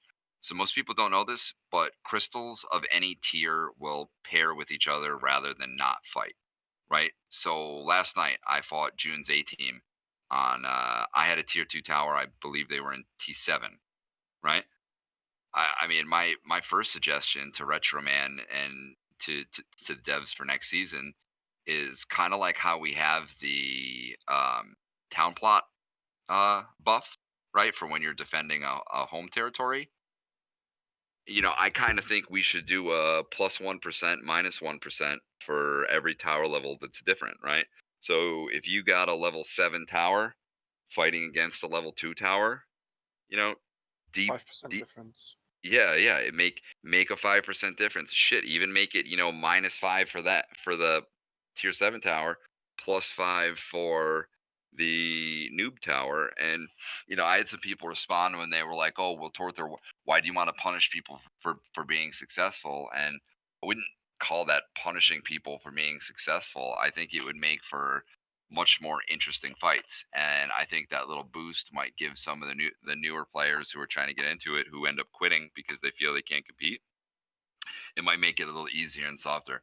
But in my opinion, there's no reason why if a level 2 tower fights a level 7, I just think the level 2 should be buffed, and I think the level 7 should be debuffed, just to make for more interesting competition. Doesn't matter now. Anyway, you got fucking people are like literally. How do I talk like Alex? That man talks like me. I made that fucking pussy. So fucking you have people doing like T2 towers, and they're getting matched versus like June's 18. So it is a bit fucked. Yeah, that's Just what. actually, Yeah, I still like that's what I him just said. just to get So- that fucking. I made that fucking pussy. Yeah, the little Chinaman was a fucking T5 warbow sitting in fucking the streets. I got special perms. Voltel? Yeah, what up, Mojo? Yeah, you can hop in anytime. Jesus Thought I told Christ. No, you never told me. you that. Well, now you know. I thought we agreed to not tell everybody we were all friends. We were supposed to. I thought we were all supposed to be enemies. All right, Yes. everybody mess on hate each other Oh, now. But I think But I what- think that should Question, be one question, 13. What happened between Money Guild and Take Care and Shelty that's caused like this much? Like I just heard Derrick talk about it like 10 minutes ago. Like what's I the wasn't actual gonna- I Dating, story? wasn't gonna- apparently. I don't Wasn't gonna say the story, but Because listen. I knew there was some tension there. We but all I'm wanna hear the surprised- story. I'm surprised. I mean, that's the that they're point of actually this going at whole each other, fucking you know? thing, man. Is Listen, drama, real drama, talk. drama. Come on, listen, come on, gather, drama. gather around the campfire. I'm gonna tell you a story of fucking e-dating and betrayal, boys. Okay. Gather Oh around. boy. those Oh, are here we go. fast. Here we go. Check All right. this out. Thank you, Mojo. So Red goes on stream and is like, "Yo, I'm e-dating this Money Guild chick, and they're gonna merge into Celty. Boom, boom, What's her boom." name? Might start with an E. I'm not going to name names. Okay. Might start with an E. Check and guess. So, Electra. no, come on. You can't snitch. Oh, look, it's already in the chat. Yeah, but It's in fucking chat. Electra. Check this out. So, my boy Ellipsis was like talking to Sorap, and Ellipsis trying to save his guild, right? Because we're losing people, losing the season. Gotta do what you gotta do. So he looked at the salty guild. He's like, yeah, let me slurp up them Portuguese kids. Let me slurp them. Let me get that in my guild. So he goes to Sorab like, yo, wouldn't it be really nice if we merged so you can be my bitch again? And Sorab was like, yeah, but I'm more mentally unstable right now, so it might not work. So Sorab goes to Ellipsis like, listen, I don't want to merge, but how about this? I convinced Electra that I'm e-dating to join Salty and bring all their good members to Salty so we can just be allies, right? And Ellipsis is like, he looks at Money Guild, he's like, Scoyotel, Hammer and Sick, okay. And then he looks at like the other guilds, he's like, no bueno. So he thinks it's a good idea. So then, he tells me, like, yo, Dirty, so e-dating is going to win. It's going to save us. And I'm like, we know how this happens. I knew the writing was on the wall. History repeats itself. Nothing good comes out of the internet female. It's no bueno. So I tell him straight up, like, listen, this is a horrible idea. So I bring Electron to our Discord, which is a horrible mistake. And Derrick and Sorab jump in the channel. So Derrick hit me with she's said a very, I can't say the word he said, but he expressed her like a female that, has sexual intercourse with many men. And said that she's e-dating Sam Hexo and Sorab at the same time, which is wild. So then Jesus Sam Hexo Christ. comes into the channel. He's like, did you really do this to me? Which was the most awkward thing, I swear It's to like God. Jerry Springer. God, It's like Lord. Jerry Yeah. Oh my God. It was, the dude literally felt like he actually came to the channel. He like felt pain in the man's voice. I felt the pain. Oh, Sam you Hexo? felt it, dude? It touched your soul, is- dude. yeah. Damn, that's some I felt deep, bad deep for him. pain, I dude. felt bad for him. So Wait, Sam Hexo came in and he Yeah. he was in love with Electra. yeah, he was e-dating Electra, but she was also e-dating Sorab. So he came in there and he said, "What?" He's like, did you really do this? Yeah. Yeah, I did, This is boy. fucking Jersey Shore. Like Yeah, this you is get- that's it. The plot thickens. Love So Island, Albion. can we get Sam Hexo in here? He's in the chat. Yeah. At this point, Sorab was just screaming top of his lungs. Derrick's holding up like a chuckle fuck. Shit's going wild. Electra's just crying like, I never e-dated, even though, Looking like obviously one she of those did. houses where they house Yeah. autistic kids, huh? All shouting. Yeah. And all during this conversation, Alex is like sending me screenshots of like Electra just literally slithering up the Sorab, right? So I know it's true. I know to a certain point it's true. But it's all good. So we into a private conversation, me, Alex, and Derrick. So I'm trying to be reasonable here, right? Nigga, you're fucked up the second that Dirty has to be the reasonable one. That's not a good place to be. So we out there, we in this private chat, it's all good. Chilling. And out of nowhere, fucking Ellipsis, like we're trying to be reasonable to Ellipsis, right? But like, no, bro, this is not a good decision. Number one, Sorap's insane. Number two, eating's a sin. This is not good. This is not the path of greatness. So obviously Ellipsis is gonna have his own ideas, right? Like the dude has outgrown. He has his own idea. He's come to his own. So he thought it was a good idea to break off. Like, fair enough, go ahead. So that was the main thing. Like what literally broke them off was Sorab promising Ellipsis greatness. Then Sorab's like, Ellipsis was saying, listen, I'll get us KFC, and I'll get us AW into our lives, and it's gonna be like a sick alliance. We're all gonna be really good. We're gonna steal like Hammer and Sickle, and I'm just sitting there stroking my beard, like, yeah, this dude's he's on that Kool-Aid. So yeah, because KFC's disbanding, people know, and AW, AW is they're fighting Brazilians. But yeah, it's a bad situation to be that like an e-girl broke up another alliance. That's all I have to say. At the end of the day, internet women happens all the time. plus Wait, fragile wait. minds. Internet happens women all plus the fragile time. minds. No bueno. And that was the great breakup, Now what? But look what happened now. Derrick's fucking, just now leaving his fucking crypt. First time he's going outside in like 3 weeks is today. Alpha Alliance are pulling like 30 to castles. That is fuck. Half their boys are playing in fucking Ironborn. God knows, which just blows my mind. Ironborn GVG roster is more stacked than the Mercia ones, bro. What the fuck? I saw Cypher stream yesterday. I saw Monster Bro and Ironborn. Is that Yeah, like Monster a Ball. Merc thing? Yeah. I mean, wink, wink, nudge, nudge. Yeah, I'm just playing with friends. You know, I'll come back. Wink, wink. You know how it is. So I think Electra says you're full of shit. Do you care to I comment, mean, Dirty? listen. At the end of the day, Electra, I like Sam Hexo. He's a nice young man, and you broke his heart. So anything you say, I cannot forgive you. You broke that. You picked them up. You used them, and you threw them out like a dirty napkin. You Sam Hexo like a dirty napkin. You took him in his moment of weakness when he had his hand broken. He looked like a little fucking T-Rex, like with arms inside, and you broke him. It is You're what it is. ridiculous, Who do you I'm guys out. want to believe? Who do you guys want to believe? Me, a respectable member of the community, or a cold-hearted evil woman? I'm just saying, boys. I'm just saying. I don't know. I think we need to get Oh, Electra God. on here and get her perspective. That might be some good radio right there. Listen, Oh, all I Jesus know Christ. is Sorab went on stream. Sorab was on stream. What happened? Sorab was on stream saying, "Yo, I love Electra. She's my e-girl," showing logs their conversation. Jeez. Yo, listen, you can get Electra in here. Nothing warms my heart as much as e-girl's voice, Volto. You understand? I mean, her voice is. Oh, I more messaged very- her. I voice told her is very she's distinct. welcome. She's welcome. See, I'm not holding it back. Yo, Volto, you don't put the face cam on anymore?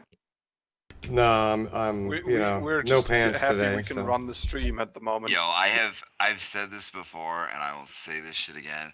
I've had plenty of women send me pictures of themselves, and I don't understand in from Albion, and I don't understand how y'all keep falling for these e-honeys. Yo, share the news. Yo, As far as I'm Thorster, concerned, there's not one Thorster, hot e-honey that none plays of this us. whole Thor- game. Actually, that's not true. Yo, but Thorster, yo, not What all up? of us, can just go out and live your lifestyle, baby. You know, like Like the There access are to horny cocaine over waitresses here is that are limited. getting off work Yeah, at 10 dude. o'clock. Just go Can't to afford whatever hookers bar and is closest cocaine. to their work and buy them booze, dude. can't afford Shit. that. Yeah, let's Mojo. keep it somewhat civil and fucking chat, guys. Oh, yo, for anybody who's trying to get laid, just walk up to that pretty girl and look at her and say, "Hey, baby, I'm jealous of your heart." And when she's like, "Why?" Just look at her and be like, "'Cause it's pounding inside of you and I'm not." Yeah, did you Jesus get like Christ. you get like a restraining order, bro? Come on now. No, Oh, not if you man. look good. Jesus Christ, I think we're fucking devolving here, boys. Yes, we're evolving hard, so let's get back on Listen, I track. don't know if that's So King Mojo. Real, Listen, real there's talk. always Hold on. Listen, Torther, the 100. There's no counterplay to chloroform. You understand? No, there's no. I'm no gonna be counterplay fucking be to banned chloroform. off fucking Twitch. Anyways, King Mojo. This is how we get banned off Twitch, I swear. Anyways, King Uh, Mojo. Yes. What's Squad's plan for season 8? We want to hear it. What are you up to? I don't know. Like it depends what they do with the mini season, what they have planned for that. You know? Well, let's Like- take that out of the 8.1. equation. After Queen, what are you guys Yeah, gonna do? 7.1. What's the plan? I mean, obviously, like OPSEC, all that shit. Like, I'm not asking you to do that, but like, are you guys gonna split back off from June's alliance? What do you guys have planned? Yes. Yes. Like I mean, we don't really want to stay in a 7K man alliance. You know, it's way too big. It's fine for a month. Like we're gonna be doing it for like next week is gonna be 1 month. So when we finish that, we just go back to squad. You know, like we never disbanded squad. We still have squad under our alt guild's name, so it's still there. So we're just gonna go back to it. Because honestly, when you guys merged into June, I was kind of shocked, to be honest. Why? Well, I mean, I get the dicking over Money Guild the season and all that, but I don't know. It's just Squad's always been around, like ever since you guys really formed. You guys have always been, there, and all of a sudden you guys are in June.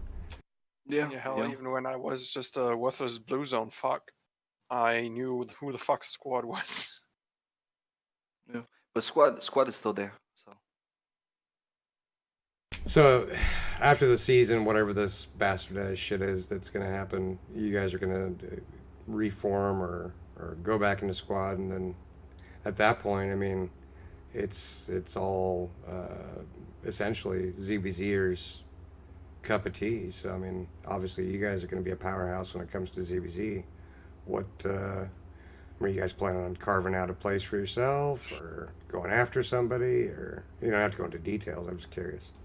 Nah, I mean, like Derrick, you know, even though it was sounding all depressed in here, like no hope for the game, et cetera, but like he's 100% right about that. Like the game is not going to move that much from how it is now. Yeah, that's kind You of what know? I've been kind of reaching out to people. The politics I'm talking about. I'm not talking about the play style is going to be more fun because the actual member will have more impact, but the actual politics will not move from how they are now. It just won't. Gotcha. What are your thoughts on Arch? Just since that was brought up, that they're kind of the big baddie at this point. I mean, they have the numbers, Are they they? have the ZVZ presence. That's well, I mean, if you read Reddit, yeah. I mean, yeah. I mean, Hooray! they can take with their numbers, just off of numbers, they can probably take like a whole continent, 2 continents. I have no idea.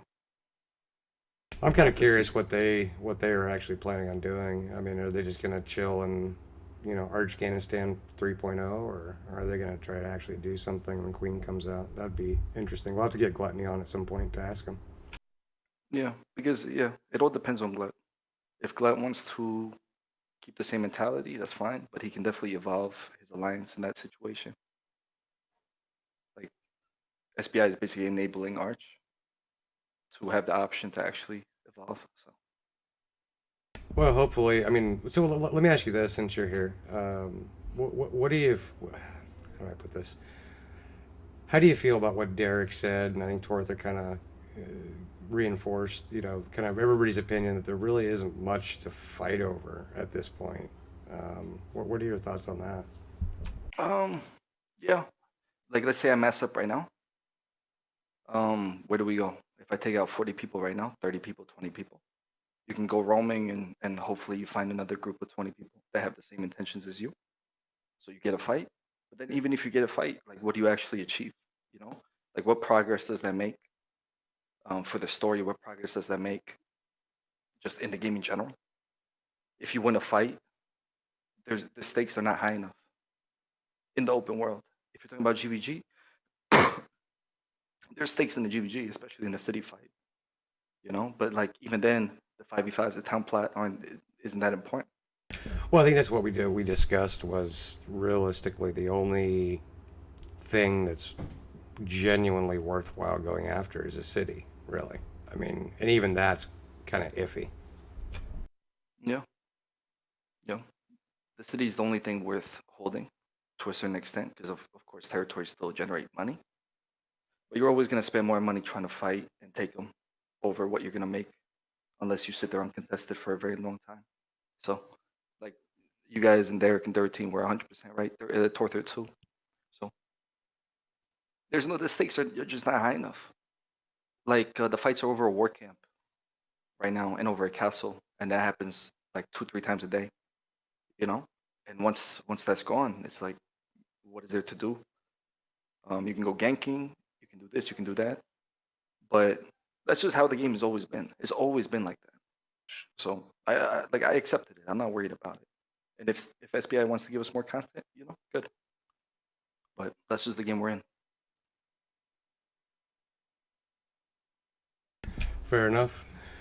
I think we're about done here, but does anybody have anything they want to say before we wrap up and do our shout outs and all that kind of shit? Join Ego if you want a GVG, get all your gear paid for and all your ZVZ gear paid for. We will fucking deck you out, baby. Yeah, wait, well, I can get paid? Get fucking How much are you paying, whatever Torta? you want. How much you paying, bro? How much are you paying? Cord, you want gold? I got you. Quality, Mojo, when are you gonna merch, let me have low, my low squad prices. character, dude? How come I don't have a character in squad? That's bullshit, bro. Bullshit. You'll probably You recruit see how he squads. deflected that question? How much are you paying, Torta? Cord, I know you want gold, bro. Let's get this done. I'm just saying. I want I'm a well-known representative for Albion deals. I broker the deal between MacTep and Blue Army. I can get this for you. I'm just saying. Yo, someone get Exion a cheeseburger. I think he's hungry. Stop fucking spamming Exion. Like, seriously. He only eats foot-long hot dogs, dude. I've heard him tell you that like 50 times. Someone get that man a like cheese- hot pot, bro. All right, Dirty, you got anything to say? You got anything to say? Any shout-outs? Shout out to all the Brazils. Shout out to AW getting that 3rd place. Shout out to the boys in the store and Take Care, which is the best. Don't think you're gonna get the best, but it is what it is. Shout out to Exion. I do have to say, I heard a rumor that you might be going and jacking them up. Is that true? Oh, the Brazils. The game is so heavily focused around Brazilians and Russians. Are you sure they didn't say off? Was it up or off? I don't know. That's why I'm asking the man. I don't know if it's Says the jack dude off or that jerk. literally. The dude that Oh, off. It is off. Oh, dude, I'm sorry.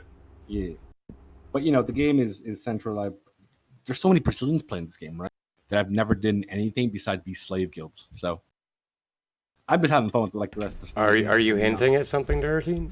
No, but I'm just having fun with like the little bit of 13's season. reuniting with Syndic at the end of the season. Oh, shit. Yeah, wow. Oh no. Story. Syndic is actually back, and it was funny. The man out of nowhere, PM was like, "Hello, Mr. Dirty." I just imagined his Croatian voice. I don't know. I imagine fucking saw something in fucking Trash Talk that he's your Lord and Savior. I don't know. Maybe we should... He is. Syndic owns the game, yeah? Syndic runs Albion. You're delusional if you think he doesn't. We know that, but why Syndic is he your Shazar. Lord and Savior?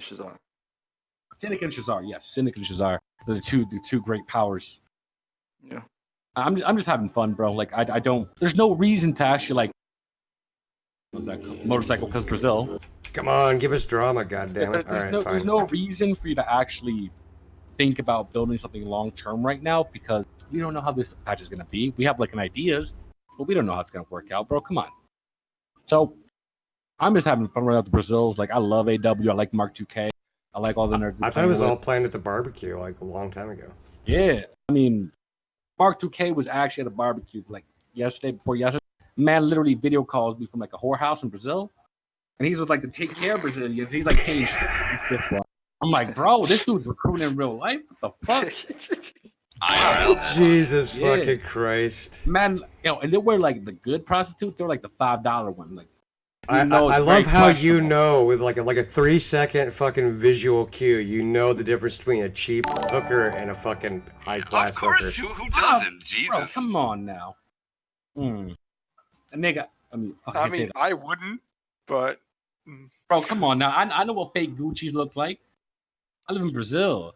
Wow, fuck. All right. Is that racist? Because I'm not sure right now. I'm not even touching it. All right, King Mojo, you got anything that you want to shout out? Just like cheap hookers. Jesus, moving on. Sound like every girl fucking you had over in high school. Thanks for letting me in, Volto. I'm not touching. Porter, I love you. You look like Woody from Toy Story. Thank 13, you. I love you. You look like Mr. Potato Head. Volta, you look like Slim Shady in the music video Stan. Said fucking Ben. No, I'm fucking Sicilian. No, I'm Sicilian, dude.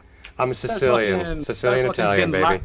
Call me Mojo brother, bro. Hedin. Call me Mojo Hedin. And where the fuck are all the Sicilians out there? All the Italians? Where we talk about the Russians, we talk about the Brazilians. Where the fuck are the Italians? Come on, guys. No, I know Italians, bro. Come on, now they all look like Mojo. They're straight fucking prey mats.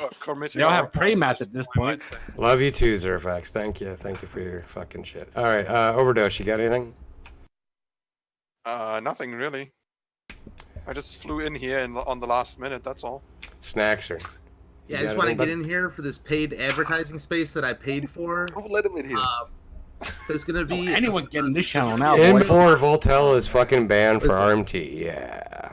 Listen, there's gonna be a show on this network featuring myself and Duratine. If Duratine can find himself a way out of the whorehouses of Brazil and make it on time. Yeah, let's actually talk about that for a second. Let's talk about that for a second because Duratine's too busy at the whorehouse. So when the fuck are you gonna fucking come on and do this fucking show? Yo, listen, real talk, but listen. Imagine watching the GVG, right? And people like casting it. The people casting actually know what the abilities do. Instead of saying like, "Oh, huge infernal staff," it's like, "Oh, 0 stacks, bro. You don't like You know, Elon yeah, Schultz's watch out. commentary?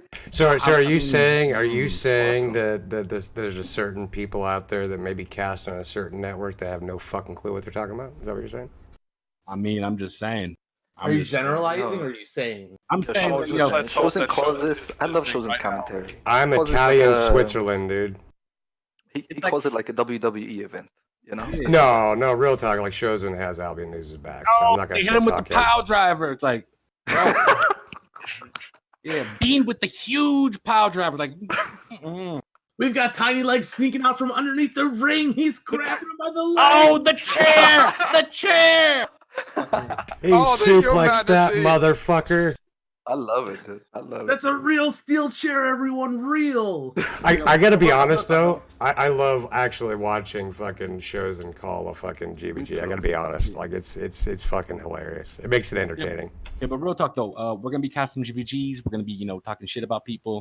So what's the name of your guys' show? I mean, we've been talking I about this for a don't know. while. Snackster. know. What's the name you guys Come came on, up with?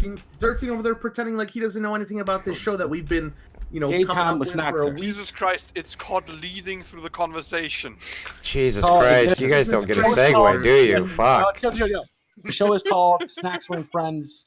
And, we're gonna have Snackster and his friends. Oh my So, fucking do god. that. No, it's called Power Struggle. It should be on what, Friday, Saturday? What did you guys decide? What day? Wednesdays or Fridays, everyone. I So thought make you were sure gonna clear call your it two dudes, schedules. one show. That's not funny, Torther. Come on, dude. Why does everything have to go homoerotic with you, Torther? I'm just asking. Yeah, why is everything homoerotic with you? I mean, with fucking Overdose, I get it. Like, he loves the homoerotic, but Torther, I come keep on, myself in check on air. Everybody a little gay. Everybody. man. Why the fuck do you keep yourself on check? That's why you're on this fucking show in the first place, is to be our fucking Come on, shit poster. Damn, dude. Yeah, I'm shit posting, but I'm not homo shit posting here. That's all for the Yo, newbies. Jesus Christ, you're I'm a noobified. dip. I'm a dip. God bless. Love you all. No homo. Peace. All right, cheers. Torther, any final parting words?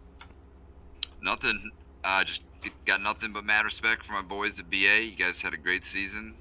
Congrats on everything, and I will see you next season, or possibly before then. Ooh, hold on a sec. That sounds like a fucking gauntlet being thrown down. No, I was just more talking about seeing them because they're like. God damn it, I want some kind of drama on the show. All right, guys. Thank you for coming. Thank you guys for watching, and we will see you guys next week. Cheers.